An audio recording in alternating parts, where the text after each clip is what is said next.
So you're moving to Idaho, but you've got a family member that needs just a little bit of extra help? Who can you turn to? Well, let's talk about that next. So today we are with Nick Magnusson, and he is the president of Senior Helpers. So what is Senior Helpers? Yeah, so Senior Helpers, we are a home care, personal care services company.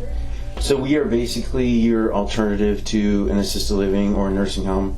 Obviously, we still help in those facilities, but the main goal is to keep folks safe and healthy in their own homes so they can age in place. So they can stay in the home that they've lived in for years and years and have all these memories in, and don't have to go to some foreign facility. Correct.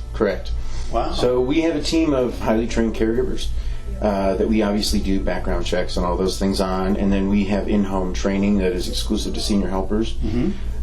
And then at that point, they will actually go to your house and care for you, similar to what you would traditionally think of as in like a facility, but we actually bring that to your house. Okay. So instead of being uprooted, like you said, the ultimate goal is that people can age in place and spend their lives in their home instead of having to leave.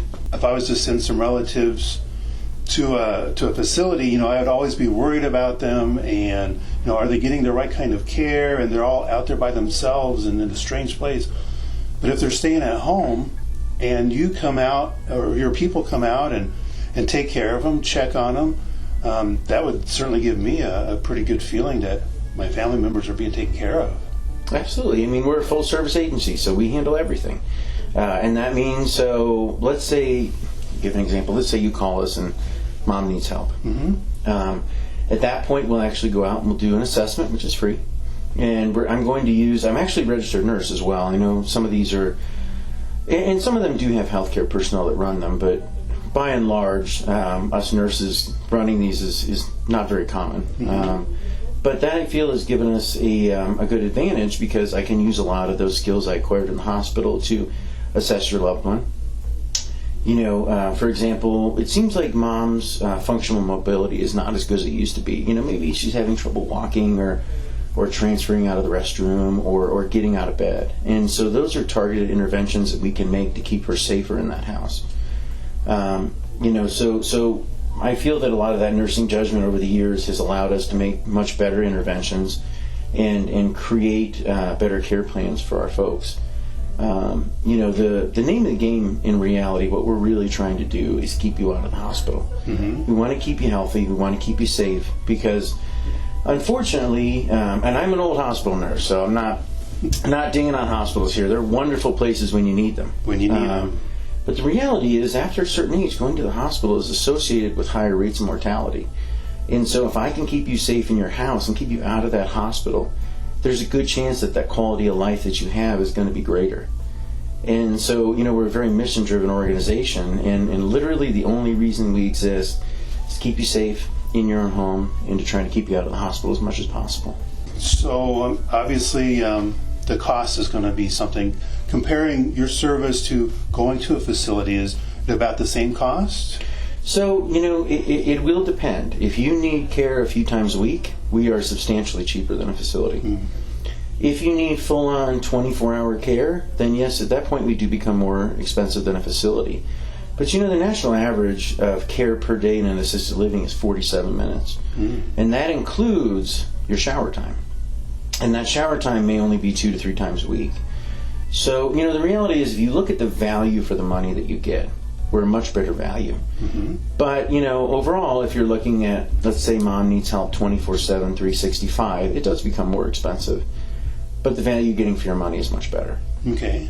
So, and we have a lot of folks that, they need care 4 hours every morning to get them going, get them up, get them dressed, and then a loved one will look after them. Mm-hmm. In that instance, we're much cheaper than facility. Okay. So it's sort of, you save some money up front, but as you tend to age and as we get a little bit older, it does get a little more expensive, but you are getting a lot more personalized care and attention. So I would say if you're looking at the grand picture, it is probably similar to a facility cost if you look at the entire continuum of care, okay, from that initial start until that end point. You just said that you you can work for a particular period of time and then maybe a family member takes over. So this would be a great resource for a family member that is taking care of a loved one that is just spending all their time doing that and never gets a break. So they could kind of schedule with you to do certain times to give them some time off, if you will. Absolutely. So one of the big services, one of the core things that we do is called Respite Care. Respite Care is, we all think that we want to be there for mom or dad or uncle or aunt or wife or husband. But the reality is, we're only one person. Mm-hmm. And we get people so often that by the time they come to us, they are so tired that it starts to cost them their own health and livelihood. And so what we offer is, it's called Respite Care. And it literally is, we're going to come in here 4 hours a day or 6 hours a day, whatever you may need. And I want you to get your hair cut. I want you to go bowling with your buddies. I want you to go fishing. I want you to go do something for yourself. Mm-hmm. Because what people tend to forget, especially, I will say we see it the most in married couples. You've been married for 60 years, 50 years. You feel a sense of obligation. And rightfully so. I mean, if it was in my place and my wife, of course I would feel my obligation to take care of her. But it's just not possible for one person to do it all. And so a lot of what we'll do is we'll just help you break up that care. Even if you still want to be a major part, even if you still want 80%, let us take 20. Let us just give you a break. Let us, care for your mental health. Go to the gym, get a little exercise. Do something for you so that when you come back and care for your wife or your mother or something along those lines, that you're refreshed, mm-hmm. that you're doing it in a better place. Because so many times we see folks that they've given all and they're so tired and they're so burned out. And you have to be careful. There's a thing called caring for the caregiver, right? Mm-hmm. Right. And we often forget as a society that we need to care for ourselves too. I mean, that sounds great, but let me look at it from the other side. To make this work, you have to have some great people working with you. Absolutely. Can you tell me about that? Absolutely. So, we're actually in a phase right now where we're hiring a lot of people. Okay. I think that, one of the things we do extraordinarily well is we have very good in-house training. I have a great office staff here that gives you lots of support. Mm-hmm. The last I checked, we are the only home care company in the United States that's rated as a great place to work. I know a lot of our competitors have been going for that for years, but we actually got it on the first try. Wow. And we just got recertified. Because, I look at this as we're only as good as the people that work here. Mm-hmm. And I want those best people. I want to treat them well. I want to show them we care about them because I want them to take really good care of those clients. Wow. And so actually, that is one of the big things out here because we're in such a massive hiring push right now. That if anything, other than just talking to you about senior helpers, I would, it would be great to see some of those interested, driven folks in the community. Give us a holler, Yeah. One of the things, too, is we do train. Okay. So, we advance someone through the entire continuum of care. So let's say somebody comes to me and says, well, I took care of my grandfather for a little bit when they had gotten older, but that's really the only experience I have. That's great.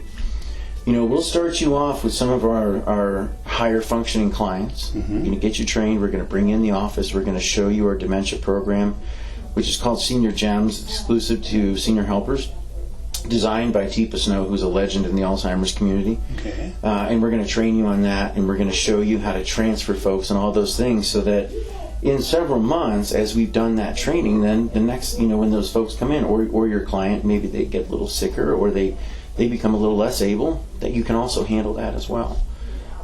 So, I know sometimes folks always see, the job ad on Indeed or whatever, and it says caregiver needed, and right. And they think, oh, well, I don't really have experience in that, or I want to be a nurse someday, but I haven't done it. That's okay. We're absolutely willing to train. So that is, we're looking for those right people with their heart in the right place. Right. And have that dedication. Wow, that sounds really like a great opportunity. Well, and now let's talk about your business for a little bit. This isn't just something that you started. You've been doing this way back in California, right? Correct. Yeah, actually, I have a person who runs that branch most of the time for me now. Okay. But we do have one in San Mateo, California. I had lived out there for a number of years. I was a nurse at Stanford and met a girl and thought she was cute and ended up getting married. That happened. So stayed in California for quite some time. But we have some kids on the way, and we had been to Idaho a number of times, and when I was looking at a good place to raise a family that was a little more affordable, had a better community, and of course there are great places in California, but it was very challenging in the Bay Area. Over $1 million for a house, you had to pay for private school. It was just very challenging, especially with children. And so that's why, when we looked at a number of places and visited a number of places, we just fell in love with Idaho.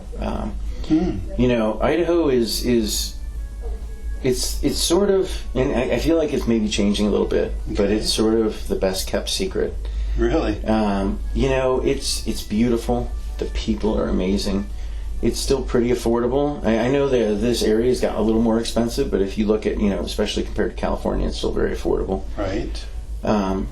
I stopped and got a coffee the other day, and the person just started chatting with me. And next thing you know, I'm telling her that, my wife is 8 months pregnant. And right. And I was just like, man, all in a 5-minute interaction. And people out here are just amazing. It's like they care. Yeah. There's a very genuine interest, and she didn't have to do that, Right. So what about this traffic? I mean, I hear all these Californians have come up here, and our traffic is just like California. Is it just like California? No. So, as we were chatting a little bit before this, so I lived, because we had lived in San Francisco, and unfortunately we had to leave with the kids just because San Francisco is a wonderful place, but there was some things going on. Didn't quite feel safe for the children anymore, and so we moved to Pacifica. Mm-hmm. My office is in San Mateo, and it was a 17-mile commute from where we lived, and I was lucky to make it in about an hour and a half. Wow. And that was lucky. That was a good day. There were days where I was in the car for over 2 hours if traffic was bad. I live roughly, it's about a couple miles less, maybe 15, from my current office here. Mm-hmm. And my commute is approximately 20 minutes. And that's just kind of hanging out and enjoying the scenery and not flooring the accelerator in between gaps like you do in California. And you have less stress when you're driving, huh? Yeah, oh my gosh. My stress level is 40% of what it was in California. Yeah. I mean, it's really amazing. Well, let me ask you about this. So you've been a business owner in California and in Idaho. Can you compare and contrast what the differences are there? Well, I mean, if you're looking just in a big nutshell, especially as a small business owner, as small business owners, right? We're, I'm not Jeff Bezos, right? I got to watch every penny. We got to make sure that we can pay the bills and keep the lights on, and I will tell you, you definitely have to work much harder in California than you do in Idaho because of all the extra taxes and the localities and all that other stuff. And finding employees is much more challenging. That has been the nice thing here is I feel like Idaho kind of says, like, hey, we want you to be successful here. We want you to have a good business. And I mean, of course, you still have taxes and everything, sure.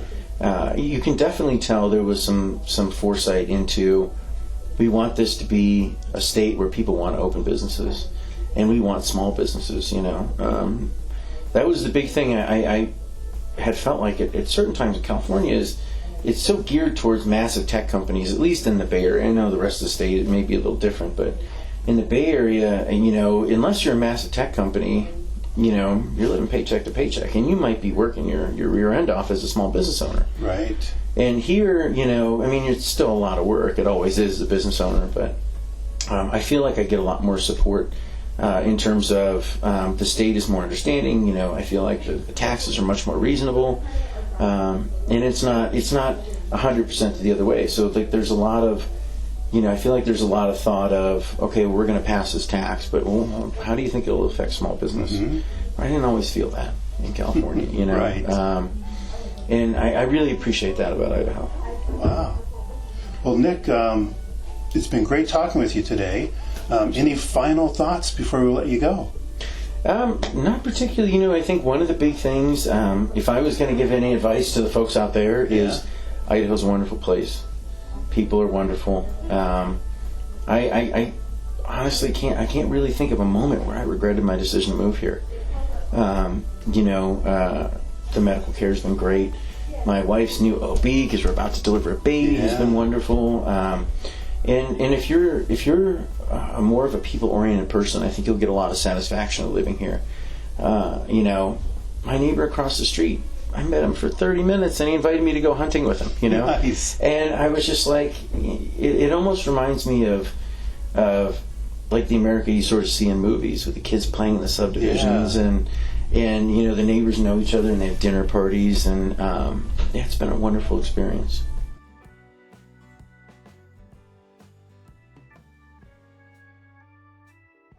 So remember, if you like this video, if you got anything out of it, please go ahead and share, like and subscribe. Make sure you don't miss any future videos. And of course, this is Treasure Valley Dave, looking forward to helping you get home.